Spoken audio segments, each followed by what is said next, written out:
Monterrey, Mexico. My mom was from San Antonio, Texas. I lived there till I was 18, and I went away to college in Nashville. I'm gonna kind of jump from here to there because I do want to tell you about myself. I'm Mexican American. I do speak Spanish, and part of my issues growing up were having people regularly tell me that I can't do what I want to do.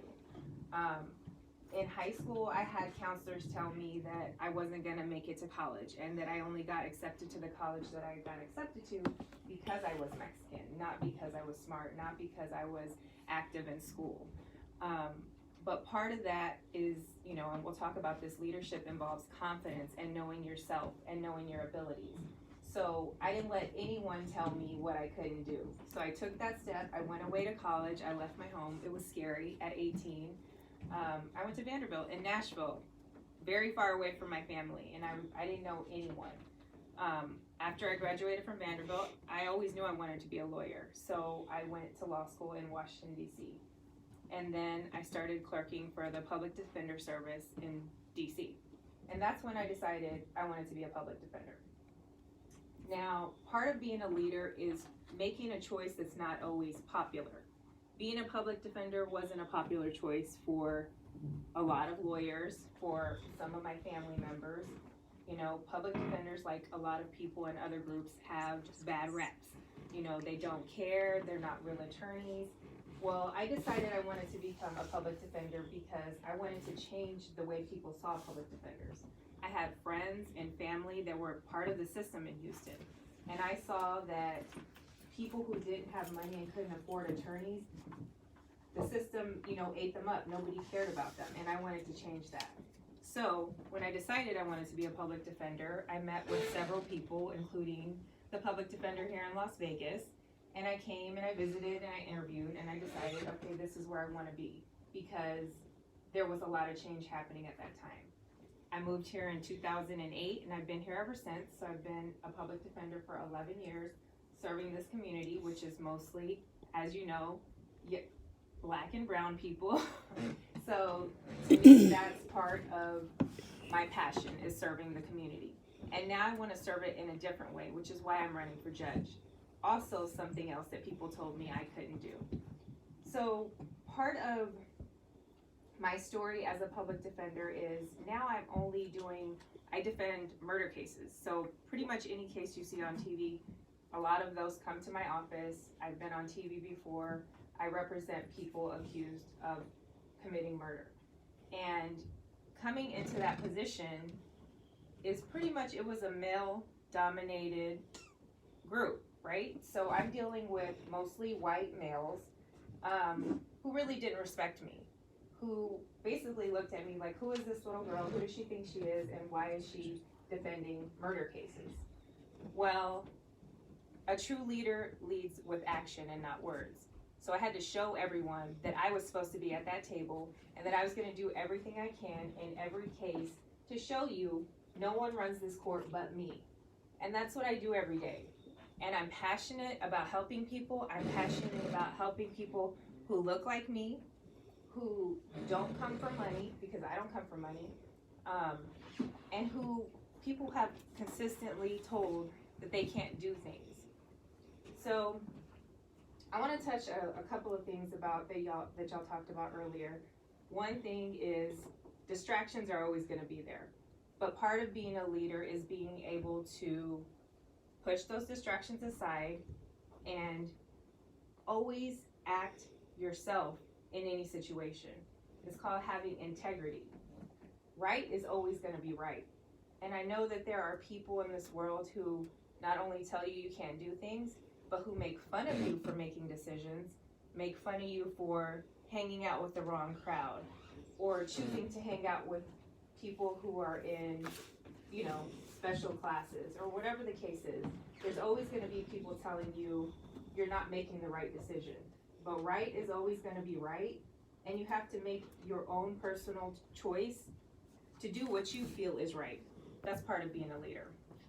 So another big thing about being a leader is having confidence. Can anybody tell me here a time where somebody maybe told you something that made you question your confidence? Anybody have a situation like that? Once I was cooking, I was very small.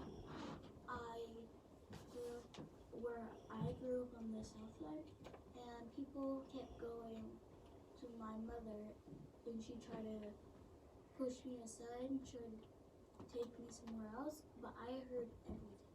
I was a very smart girl when they said it. They kept saying, she is not going to be grow up successful. She is not, because people kept seeing me outside or just like playing with myself or eating. People called me antisocial. I was not antisocial. They just didn't see me with my friends because people usually said that on Sundays because my friends can't play on Sundays. And like when I was a few months ago, someone went to me,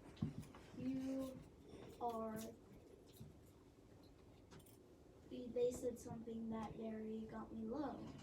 And I questioned, and then I went, wait, I know I can do this. I have been doing this for a while because I started wanting to become a chef when I was 5. And I basically got the basics now. So I was like, I know I can do this. I can do this. Those people are just nuts. Okay, so you stood up for yourself, right? And you communicated, basically you disagreed with what they were saying, and you showed them with your actions that this is what you're gonna do, right? And sometimes that's hard to do. Sometimes people can't stand up to a so-called bully or someone who puts them down, especially when it's someone who's in a position of authority. And that was the last time I ever saw someone like that, because like it was a group of people, Mm-hmm. and then like the leader was like, I'm like, no thank you, I can do it. And then I saw them again, and I was giving out cookies, and then they were like, give me that. And then they were like, oh, that actually tastes good. I bet you bought this from the store. I'm like, no, I didn't. I made it by myself. And then I gave them the recipe because I wrote it like multiple times. So good for you. You were strong and you continued to basically push any negativity away. That's awesome. What about you? This is kind of like a family situation. So, my little niece's parents just divorced a couple of years ago, and ever since her dad promised her he would never get a girlfriend, but he did. And she was super sensitive. And one time, we were just cooking, and her mom was there, but then her mom had to leave. And I said, "You're so lucky that you have a mom." And then she started crying, and she told me that I was the worst auntie ever, and I didn't know what I said. And a couple, 2 months went by, and she just kept ignoring me every single weekend that she came. And she just cried and cried, and she couldn't get over the fact that her dad was with another person. And I sat down and talked to her, and I asked her why she was doing that. And she said, because I was questioning myself, and I was thinking, maybe I am a bad auntie. I don't even know what I said. And she told me that she was just jealous that my parents are still together, and that even with the new person that my dad has, she's rude and she's disrespectful to my dad. And so I sat down with her and I let her cry, and ever since she's just looked to me as a better person in her life. That's awesome. So again, you communicated because you thought there was an issue. But you bring up a good point, because a lot of times when people see you making the right decision and doing well and being successful as this program is pushing you to be, you have people who are jealous, right? And that happens a lot. And you can't control other people's emotions. You can only control what you do and what you say. And you are what you do. People talk all the time. People make promises. People say, I'm going to love you. People say, whatever the case is. I'm gonna be your friend for a year and then they're not the next day because another more popular person comes along, whatever the case is. You need to look at people by their actions. And at the same token, you need to understand that people are looking at what you do. So even though you say things, you need to follow it up by action. And anyone else have anything? Yeah. So one day, my sister had a basketball game. We came back and went to go home. And then this old man came up and then almost crashed the car. And then my mom got mad and then he started cussing at us. And then my mom stand up and then my sister said she stand up too. And then he said to go back to Mexico. And that made me really sad.